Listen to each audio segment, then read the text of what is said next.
Hi, it's Lynn Shuck with Healing and Balance, and this is going to be a longer video, a deep dive into standing and aligning the leg bones and ways you can use props to align them. Now, what we're learning today is the most balanced way of standing that loads all your joints and wakes your muscles up in a balanced manner. This isn't to say you should only stand like this. Sometimes in a yoga class, you'll be asked to bring your feet together, or you step wide for a forward fold, or you're just hanging out chatting and you drop into some other comfortable position. The problem is many of us have lived in these comfortable positions for so long that this feels really weird. And if this feels weird, it means those are some muscles that need stimulating and we need to load the joints better. You can see how standing like this would put weight only in one leg, load one hip, knee, ankle differently than the foot that doesn't have much weight in it. You can also see how there's rotations that are going to wake up muscles only in a particular manner. We want them working in a more balanced way. So we come to this stance, but just lining your feet up pointed forward with your hips over your ankles may not address imbalances that happen between the hips and the ankles. One of the biggest issues, and it comes from cultures where we sit a lot or stand a lot without a lot of movement other than standing still, is the weight of the torso starts to push the head of the femur out and the pelvis drops down between. A lot of sciatica can be occurring from that pressure of thigh bones pulling apart, pelvis dropping down, and the thigh bones never come back in to lift you up. So that's what's happening at the top of the thigh bone. The thigh bones have this shape, long part and then a little angled in, and that just starts to pull apart. As it does so, sometimes the knees angle in more than they already do. They angle in a little bit naturally, but if those hips keep pulling out, for some people, the knees are going to come in to counter that. Some people, the knees and shins are going to bow out further. So you have legs that bow out, making an O at the extreme, or legs that bow in, making an X at the extreme. Why do we care? If you don't address whichever direction you're headed, you will keep heading there, because the muscle that's tight will keep tightening, the muscle that's lengthening will keep lengthening. The familiarity of your joints and muscles with that shape will just continue. You will default toward your imbalance. You'll move toward your imbalance. So we want to figure out how to address those imbalances. Now, in at the top of the thighs, I think is useful for almost all people in Western cultures where they sit a lot or stand still at a job a lot, sedentary cultures.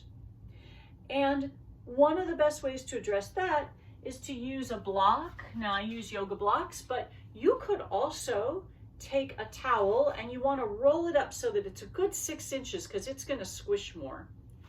This block is 4 inches, could be 3 inches wide. You're going to put whatever it is, block or towel, way at the top of your thighs. And you may have to adjust your feet in or out a little bit to accommodate this. So they might not be under your hips right now, under your pelvis right now. That's okay. You want to be able to squeeze in up near your groin, but you don't want to have to roll your knees and ankles in to squeeze it. So just at the very top. And when you do that, the thigh bones start to pull into the hip socket and you might feel yourself get taller. You might feel lower abdominals contract, engage. You might feel a variety of leg muscles and glute muscles engage.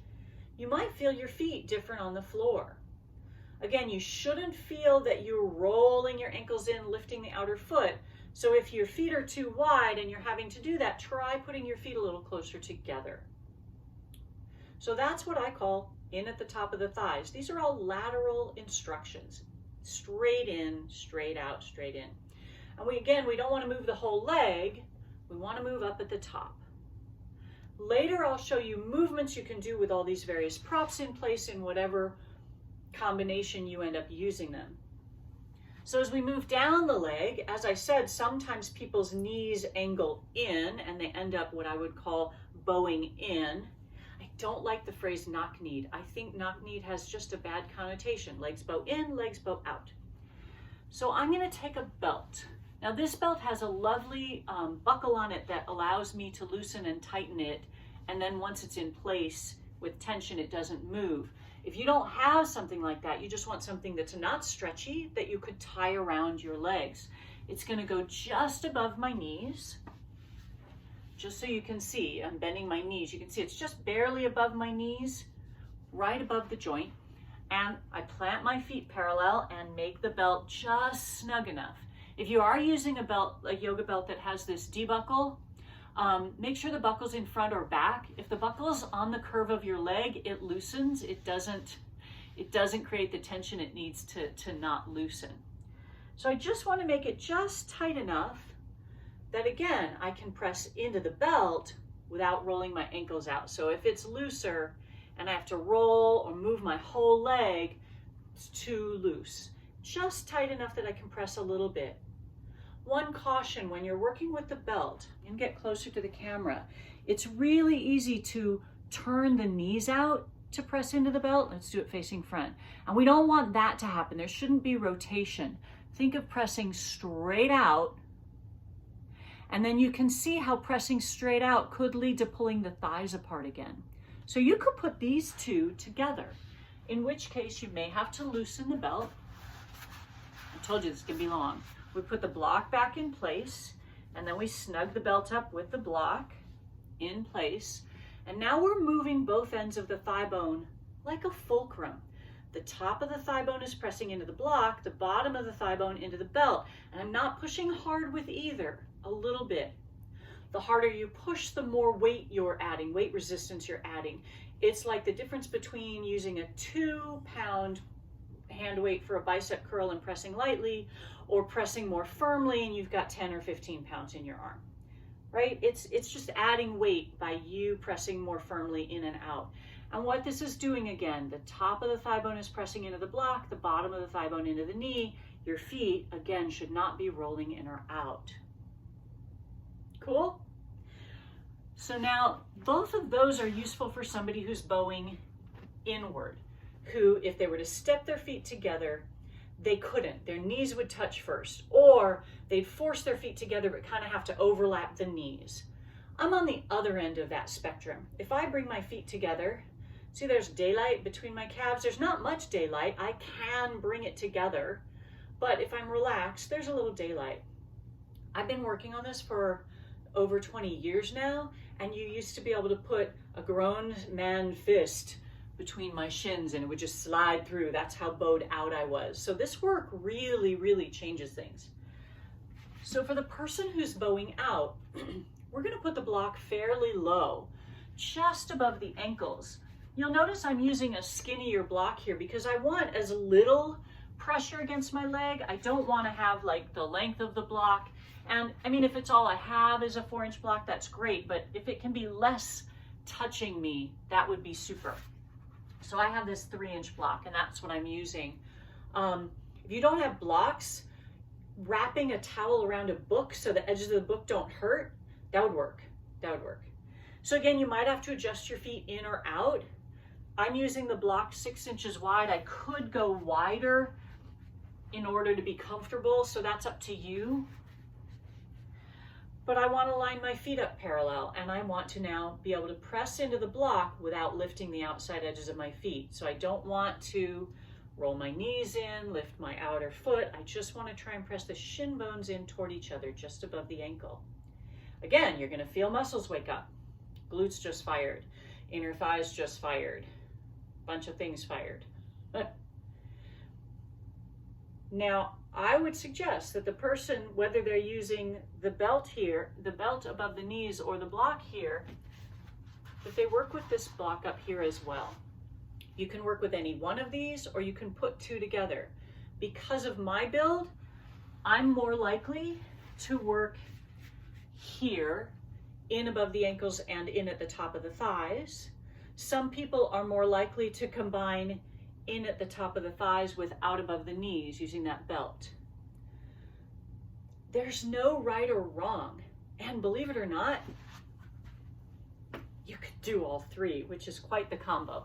Now I'm going to do all three just so you can see where they all are, not because it's necessarily where I need to work most. But it takes some time getting it all coordinated So it might not be something you use in your classes. It might be something you do on your own as therapeutic work, trying to realign, reorganize. So I have a block just above my ankles. I have a belt just above my knees. I have a block at the top of my thighs, which means I can work in above the ankle, out above the knee, in at the top of the thigh. Just doing that is work, but all of a sudden I'm also standing easier, I'm breathing easier.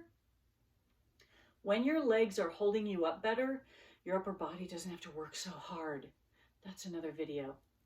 So I'm going to turn sideways, and I have all these things in place, and I'm not going to go very far, but I'm going to forward fold down and back up. And what I'm noticing is, I'm losing the belt. So I want to make sure I don't lose any of these actions. So I shouldn't drop a block, and I shouldn't lose the belt, and I should go up and down maintaining all of these actions a little bit, not 100%. Now I can bend all the way over. I'm not doing that. I don't want you to go past 90. 45 degrees is plenty. You just want to create pressure on the way down and on the way up. And if you did about 10 of those and then dropped everything, and I literally just dropped things, and then stand, you're going to feel your legs under you in a different way. Some people feel it better if they're walking. They can tell that something's changed. Their legs are underneath them differently. If you wanted to, you could do different movements with those blocks in place. I'm going to just work with the belt and the block at my shins, just out of curiosity, because it's been a while since I've done that. So I've got them in place. I can squeeze the block. I can press into the belt. I'm not losing either. I'm not using 100% effort in either direction, a little bit. And I could also work in chair pose or kind of a squat. So in this squat, my hips go back and my knees go forward, and I'm going down and up. And I'm trying to keep my weight even on my feet the whole way down and up. So I can't go forward and lose the block or lose the belt. I have to keep both. So this little movement could be another place. Again, you could do this with the block at the top of the thighs, or the belt, or the block at your shins, or any combination. This one, in fact, with a block at the top of the thighs is really, really impressively effective. And again, you would take the props off and you would check in after to see, was that a good combination? And actually, I need that block at the top of the thighs more than I need the belt. There are lots of poses where the legs are parallel and under your pelvis, and you could try and use a prop. If I just put the block at the top of my thighs, I'll move this other one out of the way so you can see, I could make my way down to downward dog and squeeze in at the top of the thighs here. I could do things lying on my back with my legs engaged. Again, the belt, the two blocks, any combination will start to reorganize the muscles that support your leg bones, that orient them relative to each other and to the feet and pelvis. If all you ever do is get your feet under your pelvis, you're doing yourself some good. But if you aren't addressing bowing in or bowing out, you may be missing some of the work that's important for your well-being. Not everybody bows in or bows out. This isn't for absolutely everybody. Though I would suggest, if you live in a sedentary culture like the US, a block at the top of the thighs at least once would be a good thing. If you drive a long time, if you sit at a desk a long time, or if you stand still for hours on end, just adding this piece in, and then maybe doing some forward folds and or some chair. Notice I'm not trying to go real low. What I'm trying to do is squeeze the block the whole time without my knees tracking in or out, without my ankles rolling in or out. That's where the other props come in. So if you have knees that really roll in, I'd put a belt there. I tend to really roll out, so block and block tends to be better for me. Any of these possibilities, I know that sounds confusing, and if you aren't sure how you line up and you don't have somebody around who has eyes that see that sort of detail, you can always reach out to me. I've been working with people all over the world online since long before COVID ever hit. So please feel free to reach out to me. We can set up a private and just do some looking and see what's useful to you. And I hope this helps explain where props go, how you could use props, what movements you could do to use those props, all in the service of lining up leg bones between the pelvis and feet. All right, it's a lot, I know. Go.